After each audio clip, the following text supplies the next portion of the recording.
Number 1. Nurse Hopkins took care of Simon.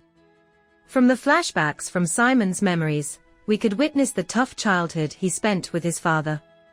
Right from the beginning, the previous Duke of Hastings wanted a perfect heir to his dukedom, rather than a son to love. Simon's mother, the Duchess of Hastings, was well aware of the Duke's ultimate desire, so she made his wish come through on her deathbed. However, the little Simon suffers from a stammer, and his father considered him to be an idiot and behave as his son is dead. As for the Duke, it's better than having a half-wit to pass down his precious dukedom. In the series it reveals Lady Danbury, who was a good friend of Simon's mother, took care of the little Simon and taught him to get rid of the stammer. But in the book version it was Simon's nurse Hopkins was the one who had his back. Number 2. Simon and Daphne's plan to pretend to have an attachment. We all aware that Simon's and Daphne's plan to pretend to have an attachment was the initiative to blossom their love story. But in Duke and I, they discussed the whole plan while they were dancing on their first meet-up in the Danbury ballroom, not when Daphne hit Nigel Barbrook. Similarly, not Lady Bridgerton, but Anthony was the one that got to know about the plan beforehand. Even after acknowledging that, he was very much disliked the idea of seeing his sister with Duke of Hastings. Number 3.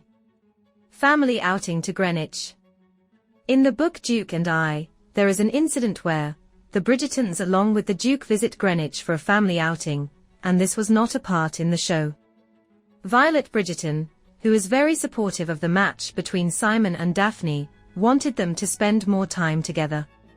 Therefore, she invited the Duke for their family outing to Greenwich. The Bridgertons were planning on visiting the Royal Observatory, which is not open to the public, but Daphne's late father was a great patron, therefore they has an advantage. But much to Daphne's surprise, Simon had a vast knowledge regarding Greenwich, as it recently named as the starting point of navigation for sea travels. However, the most exciting part of the Bridgerton outing was Daphne's youngest brother Gregory was being reckless on top the gangplank, which was slippery. Simon and Anthony tried saving Gregory while they slips into the river, got soaked in the Thames water, while Gregory saved himself without any harm. Both Simon and Anthony got furious and embarrassed with the incident, as they were failed to save the boy, or save themselves for that matter. It could have been the funniest of scenes to include, won't you guys agree? Write your thoughts on the comment section. Number 4. Prince Frederick is an addition to the story. Without a doubt, Prince Frederick's appearance of the Bridgerton Season 1 was iconic and groundbreaking for the story of Daphne and Simon to flow. Be it in the awkward introduction scene between Daphne and Prince Frederick, or Daphne's realization of feeling for Simon were confirmed when the prince is about to propose. However, the book Duke and I haven't mentioned the prince, or any royal acquaintance for that matter.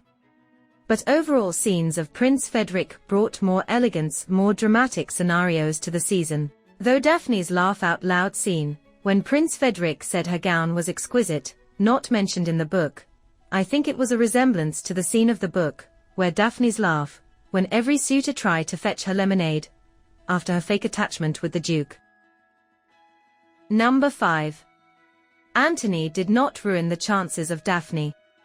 Anthony, portrayed as the possessive and protective brother of Daphne.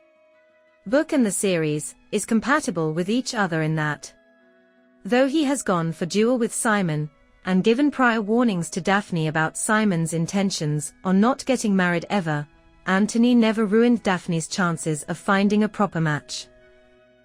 In the book version, he didn't promise Daphne's hand to Nigel Barbrook, and never barge into Bridgerton drawing room unannounced, to have a close examination on the callers.